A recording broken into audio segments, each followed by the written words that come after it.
Bonjour à tous et à toutes, aujourd'hui on se retrouve dans un nouvel épisode et aujourd'hui on se retrouve dans l'épisode numéro 55, la Yatra Activation Kundalini, mon voyage intérieur entre larmes, rire et libération. Aujourd'hui je vous emmène avec moi dans une expérience très particulière que j'ai vécue la semaine dernière, il n'y a pas plus tard que le week-end dernier. C'est une expérience tellement forte, tellement lunaire que je vous ai demandé en story Insta si vous voulez que je vous en parle plutôt sur un format podcast ou plutôt Reels. Et vous avez préféré le format podcast. Donc, le voici. En tout cas, c'était ma première séance de Yatra Activation Kundalini et croyez-moi, c'est loin d'être la dernière. Et peut-être ce terme ne vous dit rien, vous avez dû sûrement voir les vidéos sur Instagram, TikTok ou YouTube Shorts, qui sait, où les gens sont allongés, assis ou debout. Ils pleurent, ils crient, ils tremblent, même ils rigolent. Et franchement, vu de l'extérieur, on peut croire qu'ils sont complètement possédés. Et moi aussi, je me suis dit, mais c'est quoi ce délire en fait? Et pourtant, j'ai testé, j'ai fait ma curieuse. Et ce que j'ai vécu m'a complètement bouleversée. Mais juste avant de commencer l'épisode de podcast, n'hésite pas à mettre 5 étoiles sur ta plateforme d'écoute préférée. Mets un petit commentaire sous la vidéo pour me soutenir. Et surtout, partage cet épisode de podcast à un maximum de personnes. Ça m'aide énormément pour le référencement et attirer à moi de nouvelles personnes qui auraient besoin d'entendre tous ces conseils. Je te remercie. Du coup, dans cet épisode, je voulais vous expliquer simplement ce que c'est la Yatra Activation Kundalini, puis vous raconter en détail ce que j'ai traversé, les sensations, les émotions, les visions et surtout ce que j'en retiens aujourd'hui. Alors, on va commencer avec qu'est-ce que l'activation Kundalini? La Kundalini, c'est une notion qui vient des traditions spirituelles indiennes. On dit que chacun de nous a, à la base de sa colonne vertébrale, une énergie endormie. On la représente souvent comme un serpent qui est enroulé, qui attend le moment de se réveiller. Et quand cette énergie, elle va se réveiller, elle va monter le long de ta colonne et traverser les chakras, nos centres d'énergie. Les chakras, je compte pas trop en parler dans cet épisode de podcast parce que c'est pas le sujet non plus du jour, mais pourquoi pas refaire un épisode de podcast plus tard là-dessus. Et donc, quand cette énergie elle va se réveiller, elle va monter le long de la colonne, elle va traverser les chakras et elle va amener plus de conscience, plus de clarté et une reconnexion à soi. Mais attention, il y a une différence entre le réveil complet de la Kundalini, qui est un processus qui est rare, puissant et parfois déstabilisant, et l'activation, la Yatra Activation Kundalini, qui est ce dont je vais vous parler. Une activation, c'est comme si tu donnais une petite secousse douce à ce serpent qui est endormi, tu vois. Tu ne le réveilles pas complètement, mais tu l'invites à bouger, à se manifester. Concrètement, comment ça va se passer une séance d'activation Kundalini? Ça va ressembler à ça. On va commencer par une quinzaine de minutes avec une méditation pour relâcher ton mental. Puis ensuite, tu vas avoir 1h30 d'activation. La musique va démarrer. Ça va pas être des musiques genre de la musique pop. Ça va être de la musique vraiment très spécifique. D'ailleurs, il y a des playlists spécifiques pour la Yatra Activation Kundalini. Et à ce moment-là, ton corps va réagir spontanément grâce notamment à la musique, mais aussi au bruitage que la facilitatrice va faire, que ce soit dans un dialecte ancien ou des bruits tout simplement. Voilà, à un moment précis et ça varie. Enfin, c'est pas routinier. C'est pas bon. Alors à ce moment de la musique, je vais faire ce bruit-là. Enfin, voilà. Après, s'il y a des facilitatrices qui m'écoutent, pardonnez-moi si je me trompe. Et là, il peut se passer plein de choses. Justement, il peut se passer des tremblements dans tout le corps, des larmes qui coulent, des cris, des rires incontrôlables et parfois même des danses complètement spontanées. Tu peux avoir des visions, des souvenirs, des images très fortes qui remontent. Et il peut arriver aussi qu'il ne se passe presque rien. Et ça, notamment pour les personnes qui ne sont pas encore éveillées ou qui ont encore du mal à se plonger dans de la méditation, c'est normal. Parce que ça dépend de ta réceptivité, de ton état du moment et surtout de ta capacité à lâcher prise. Mais l'important à comprendre, c'est que ce n'est pas toi qui fais quelque chose, c'est ton corps qui fait. C'est ton corps qui parle à ta place. Et ça, c'est très, très puissant. Vu de l'extérieur, ça peut paraître étrange, impressionnant, voire même complètement inquiétant, mais de l'intérieur, c'est une connexion profonde avec ton corps et ton énergie. Il y a plein de choses qui bougent à l'intérieur de toi. Pour quelle raison je voulais te partager tout ça? Alors si j'ai choisi de faire cet épisode de podcast aujourd'hui, c'est parce que j'ai vécu, c'était tout simplement indescriptible. Moi, je suis sortie du truc, je me suis dit, mais c'était lunaire. J'ai jamais vécu ça une seule fois de ma vie. Vraiment. J'ai ressenti des sensations que j'avais jamais connues. J'ai traversé des émotions que je n'aurais pas pu provoquer volontairement. Vraiment, j'ai l'impression d'être dépossédée de moi-même, mais quand même consciente. Et surtout, j'ai vu à quel point mon corps était capable de se libérer par lui-même, sans que j'ai besoin de réfléchir, analyser ou comprendre quoi que ce soit. Bien sûr, mon mental a voulu interpréter tous les moments où j'ai eu des excès de pleurs, de cris, de joie, tu vois, essayer de mettre des mots sur tout ça, mais par moments, on sait pas faire, tu vois. On sait pas tout interpréter non plus. Et c'est ça qui est beau aussi, c'est de se laisser pleinement la place de s'exprimer sans devoir interpréter ce qu'on vit. Et je voulais partager ça avec vous parce que je sais qu'on est beaucoup à chercher des moyens à se reconnecter à soi. Moi, je le fais notamment via la méditation. J'essaye de m'y tenir depuis quelques semaines maintenant. Je suis très très contente parce qu'avant c'était impossible pour moi de méditer. Franchement, j'étais très cartésienne, j'arrivais pas du tout à lâcher prise, à déconnecter de ce mental.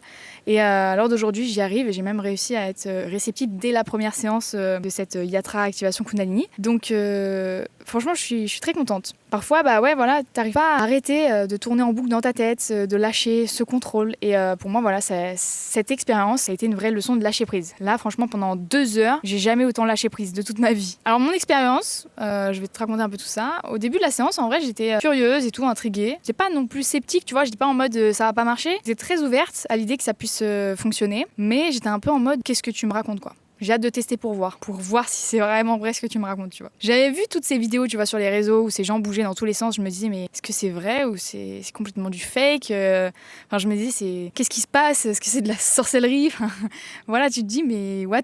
Et en fait, j'y allais vraiment avec un mélange d'excitation, de doute, mais j'avais vraiment envie de creuser là-dedans, de tester. Et puis surtout, dernièrement, j'avais traversé un moment assez difficile, notamment dans le travail sur le transgénérationnel avec le génosociogramme. Donc ça, je te renvoie à l'épisode juste d'avant, qui a été pour moi très révélateur, très libérateur de beaucoup de choses. Et à la suite de ça, ça m'a beaucoup appelé ce Yatra Activation Kundalini pour notamment, je pense, libérer beaucoup d'énergie qui stagnait encore en moi. Ensuite, on a commencé par la méditation. On a fait 15 minutes calme, j'étais bien relaxée et tout. Et la facilitatrice, c'est la dame qui anime. Tu peux être à plusieurs facilitateurs, je pense, lors d'une séance de Kundalini. Cette dame-là, elle a claqué des doigts et pour moi, ça a été fou. C'était une sensation étrange. J'ai l'impression d'être une goutte d'eau qui tombait dans l'océan. Parce que je voyais les petits cercles, comme si on m'hypnotisait. C'était fou, vraiment. D'ailleurs, je me suis jamais fait hypnotiser. Je sais pas si c'est vraiment de l'hypnose ou pas. J'en sais rien du tout. Et comme si je me dissolvais dans quelque chose de beaucoup plus grand que moi, beaucoup plus vaste. Et c'est à ce moment-là d'ailleurs que je suis complètement partie ailleurs. Vraiment, il y a eu une note de musique directe après, c'était parti quoi. Mon corps a commencé immédiatement à trembler, je me sentais traversée par une énergie que je ne contrôlais pas. J'étais hyper réceptive. T'es toujours conscient dans la Kundalini, tu vois. T'es toujours là. C'est ça qui est le plus fou. C'est vraiment, je me suis dit, mais what the fuck, genre qu'est-ce qu'il fait mon corps là? Il tremble tout seul. Je me suis dit, c'est moi qui tremble exprès pour faire genre je suis réceptive ou est-ce que c'est mon corps qui tape des délires, tu vois? En fait, c'était bien mon corps qui réagissait à la musique. Donc voilà, je pensais que c'était moi qui faisais exprès. À un moment donné, je commence à me mettre à pleurer, mais c'était pas encore très expressif, tu vois? C'est comme si j'avais encore mon mental qui contrôlait une part de moi. Donc t'as la facilitatrice qui passe à côté de moi, qui commence à m'aider, à m'accompagner dans ce sanglot. C'était très fort et ça m'a vachement aidée parce qu'après, j'ai beaucoup plus lâché prise. Et à chaque fois, elle venait m'accompagner pour ressentir cette douleur et surtout pour la libérer, pour hurler, pour crier, pour pleurer. Bon, moins pour rigoler quand même et pour danser moins. Quand tu refoules beaucoup de tristesse ou beaucoup de colère, parfois c'est difficile de ressortir tout ça. Enfin, pour ma part, ça a été assez difficile. Et du coup, comme je te disais, à d'autres moments, il y avait besoin de les libérer. Pendant tout ce temps, en fait, la facilitatrice, elle était là, elle nous parlait, pas vraiment directement, mais elle faisait des sons, des chants étranges dans un langage complètement inconnu, des bruitages de bouche. Elle passait autour de nous, elle faisait des gestes, et elle te touchait aussi physiquement à des endroits précis pour t'aider à lâcher prise et à te libérer de plus en plus, tu vois. Et c'est ça qui m'a le plus surprise, c'est les montagnes russes émotionnelles. C'est qu'en fait, t'as différentes musiques, t'as une playlist qui dure 1h30, et t'as différentes musiques. T'as une musique qui va être plus dans la tristesse, et direct après une musique plus dans la joie et tout. Et mon corps, il m'a impressionnée parce que j'étais en train d'hurler ou quoi. Quelques minutes plus tard, j'étais en train d'éclater de rire, et je dansais. Tout ça sans réfléchir. Et pour moi, je trouvais ça complètement lunaire, tu vois. Genre, t'étais dans un gros sanglot, tu vivais une émotion hyper intense, t'avais une vision, et d'un coup, t'étais là, tu dansais partout, tu sautais sur place, parce que moi, je sautais sur place. Voilà, c'était vraiment fou. Il y a juste un moment où j'ai eu des visions très très fortes, des scènes liées à mon travail sur moi, donc notamment sur le transgénérationnel. Encore une fois, je te renvoie à l'épisode de podcast précédent où je parlais de ça. Et donc, j'ai eu beaucoup de souvenirs qui sont montés, des souvenirs douloureux, des images de mon histoire familiale. Et à chaque vision, il y avait une vague d'émotions qui sortait, mais vraiment, c'était puissant. Et même des fois, elle me disait, oui, je suis pas censée canaliser ton énergie, mais des fois, je sentais que c'était tellement dur, tellement intense, tellement fort, ça venait d'hyper profond de toi, ça venait du plus profond de toi-même, que des fois, j'essayais d'apaiser, tu vois. Et ouais, c'était vraiment très intense. Et il y a eu une seule fois où je n'ai pas bougé, je suis restée stoïque pendant une musique entière. Mais sinon, franchement, pendant 1h30, je n'ai pas arrêté de bouger. Ça m'a quand même hallucinée, quoi, parce que j'étais à genoux, à 4 pattes. Alors tu commences à allonger sur le dos quand même, ça j'avais pas précisé, mais tu commences à allonger sur le dos, tu fermes tes yeux et tout, et là tu commences à trembler et tout. Et des fois, t'as une envie de te mettre assis, t'as une envie de te mettre à 4 pattes, te mettre debout, te danser, et ceci, cela. Du coup, tu bouges beaucoup, tu vois. Et moi, c'était vraiment allongé, à 4 pattes, assis, debout. Hop, je me remettais allongée, et en fait... j'habite quand même en Martinique. En faisant ce sport-là, j'étais dégoulinante, vraiment dégoulinante. À la fin, j'avais vraiment fait un énorme sport, j'en pouvais plus. J'étais vidée, j'étais vraiment vidée. Et tu vois, du coup, j'étais avec mon compagnon et lui, il a rien ressenti. Enfin, il a ressenti des vibrations, des énergies parce que forcément, moi, ce que je traversais, c'était très fort et donc il entendait tous les bruits, évidemment. Mais c'est important de te dire que c'est normal qu'à la première séance, tu ne sois pas forcément réceptif ou réceptive. On n'est pas tous sensibles de la même manière et parfois, il faut plusieurs séances pour se mettre dedans. Ma facilitatrice, elle me disait qu'elle en avait eu besoin de plusieurs avant d'arriver à complètement lâcher prise. Et ça veut pas dire que ça ne marchera jamais, au contraire. Juste que chacun a son rythme. Comme je te disais au début, moi, il a fallu quand même que je passe plusieurs mois, voire même plus, à tenter de faire de la méditation, de la visualisation, parce que déjà au début j'y croyais pas vraiment, j'avais mon mental qui me bloquait, après j'arrivais pas à tenir en place, et maintenant je peux enfin dire que j'arrive à faire de la méditation, que j'arrive à le faire régulièrement, et donc ça m'aide beaucoup, je pense, beaucoup me reconnecter à moi. Maintenant, voilà, je pense qu'en travaillant plusieurs fois, en faisant plusieurs séances de Kundalini, ça va te permettre de vraiment réussir à plonger dans cette séance-là et à lâcher prise. Et aussi en parallèle, tu peux tester quelques petites méditations si tu n'arrives pas à rentrer tout de suite dedans. Mais pas besoin de rester sur une frustration de ne pas avoir réussi dès le premier coup, quoi. Quand la séance elle s'est terminée, je me sentais vraiment vidée, tu vois. Comme je te disais tout à l'heure, j'étais trempée, je me sentais vidée. Tu sais qu'au début, en plus, je me disais, au bout d'aller 20 minutes, j'étais là, mais putain, ça va être interminable si je bouge dans tous les sens comme ça. J'étais déjà épuisée de moi. J'étais déjà fatiguée. Je me suis dit, c'est pas possible de bouger autant, de hurler, de pleurer autant. Enfin, j'avais trop d'énergie à revendre, quoi. Mais j'étais contente parce que j'étais vidée dans le bon sens. Comme si j'avais fait un grand ménage intérieur, tu vois. J'avais pas d'énergie pour aller à une fête juste après. J'avais pas envie de boire de l'alcool ou quoi. J'avais envie de boire de l'eau et juste me reposer. C'était tout.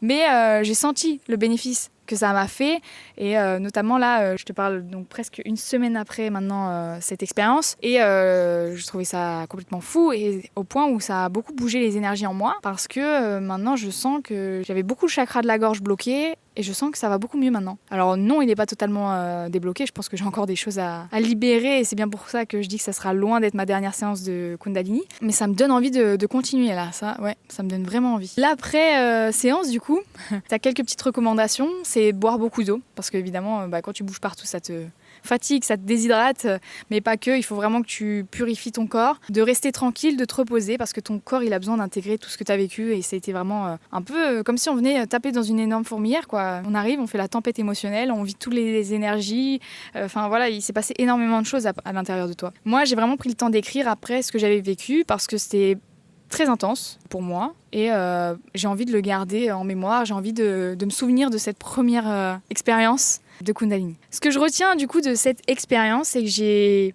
enfin réussi à vraiment lâcher prise, mais complètement. Avant, j'arrivais pas à tenir 2 minutes en méditation, je te disais ça tout à l'heure. Et là, j'ai vraiment laissé faire. J'aurais pu bloquer, au début, j'ai commencé un peu à bloquer, après je me suis dit non, laisse-toi aller. Vis cette expérience. Après, j'ai réussi aussi à découvrir une nouvelle forme de libération émotionnelle parce que je ne connaissais pas du tout cette technique et croyez-moi que c'est pas du bullshit. Pleurer, crier, rire, danser, tout ça, ça m'a vraiment aidé à libérer, à sortir tout ce que je gardais en moi depuis longtemps. Malgré le fait que j'ai pu faire du coaching de vie, des méditations, de la visualisation, du journaling, tout ce que tu veux. Je suis très contente d'avoir découvert cette nouvelle forme d'introspection, cette nouvelle forme de travail sur soi. Et le dernier petit point, et pas des moindres, c'est que ça m'a vraiment donné envie d'aller plus loin dans cette Kundalini et de refaire plusieurs séances, voire même peut-être de me former un jour, parce que je trouve ça trop intéressant et trop incroyable de voir à quel point ton corps peut se libérer comme ça. Vraiment, j'avais l'impression qu'on m'avait possédé le temps de 2 heures, tu vois, le temps d'un instant. Mais je trouvais ça complètement fou, vraiment. Je vais pas m'étaler sur les sensations que j'ai ressenties, les cris, à quel moment j'ai ressenti ce cri, pour quelle raison, parce que c'est purement personnel et ça aussi, ça ne regarde que toi. Personne pourra l'interpréter, même pas le facilitateur finalement, parce que j'ai posé cette question à ma facilitatrice qui m'a dit non, je saurais pas te dire, il y a que toi qui sais. Mais en fait donc voilà, cet épisode de podcast c'était pas non plus pour s'étaler là-dessus parce que forcément c'est un travail purement personnel et voilà, je vous dévoile déjà bien assez, mais hâte de continuer, hâte de vous emmener dans cette nouvelle aventure, dans ce nouveau chemin qui est du coup la Kundalini. Il y a juste un dernier petit truc qui m'a grave fait tilt et qui a surtout interpellé mon compagnon, ça il faut le dire. Il y a un moment donné j'ai crié, mais j'ai crié avant le début d'une musique et mon cri était sur la même tonalité que le cri de la personne dans la musique. C'est pas quand même fou ça? Et en fait, j'ai demandé à ma facilitatrice, elle m'a dit que des fois, même souvent, on fusionne en fait avec cette musique et ça va même au-delà de la danse, des mouvements. C'est vraiment même jusqu'au cri. La musique vibre littéralement en nous, tu vois. Voilà pourquoi je te dis que c'est complètement dingue cette technique. Voilà pour mon partage de cette première activation Kundalini. C'était vraiment intense, parfois même inconfortable, mais surtout profondément libérateur. Alors juste une dernière chose, c'est au début moi je voulais en enchaîner 2 de suite. Je me suis dit allez hop on en fait un là et puis on en refera un autre 2 jours après. Clairement c'est physiologiquement impossible. Enfin pour les premières séances je pense parce que tu ressens beaucoup d'un coup. Mais peut-être à terme je pourrais le faire. Je serai en capacité parce que j'aurais peut-être moins d'énergie à revendre, j'en sais rien, ça dépend aussi des moments. Mais du coup voilà. Tout ça pour te dire qu'il faut prendre le temps d'assimiler et ensuite on verra. Moi je pense déjà 2 semaines après pourquoi pas, mais pas 2 jours ou 3 jours après. Du coup voilà, c'était hyper intense. Vu de l'extérieur ça pouvait sembler complètement bizarre, mais de l'intérieur c'était vraiment un voyage incroyable. Si vous avez envie de tester un jour, allez-y par simple curiosité ouverte, mais aussi d'esprit critique. Parce que franchement, ce n'est pas une baguette magique, ce n'est pas pour tout le monde. Mais si vous êtes réceptif, ça peut vraiment être une expérience puissante. Pour moi, ça restera une première fois vraiment inoubliable. Surtout, je l'ai fait en Martinique et ça veut dire beaucoup pour moi parce que ici, c'est un peu le début d'un très gros changement, d'un nouveau chapitre. Du coup, c'est vraiment une sacrée expérience que j'ai fait et je l'ai fait au bon moment. Et certainement pas la dernière. Voilà. Et toi, du coup, est-ce que tu as déjà testé ce genre de pratique énergétique ? Si oui, viens m'en parler sur Instagram ou en commentaire de ce podcast. J'aimerais vraiment échanger à ce niveau-là avec toi pour savoir un peu tes ressentis, comment tu t'es senti après, pendant, voilà. Parce que je pense qu'on a tous un avis assez subjectif à ce niveau-là. Chacun vit son voyage à sa manière. Donc voilà, j'espère que cet épisode t'a inspiré, t'a donné envie de tester de nouvelles pratiques pour te libérer émotionnellement parlant et énergétiquement parlant. En tout cas, moi, je te remercie d'avoir écouté cet épisode de podcast. Prends bien soin de toi et souviens-toi, parfois, c'est quand on lâche le contrôle que la magie commence. Je te dis à dans 2 semaines pour un nouvel épisode de podcast. D'ici là, prends bien soin de toi. Gros bisous, ciao ciao.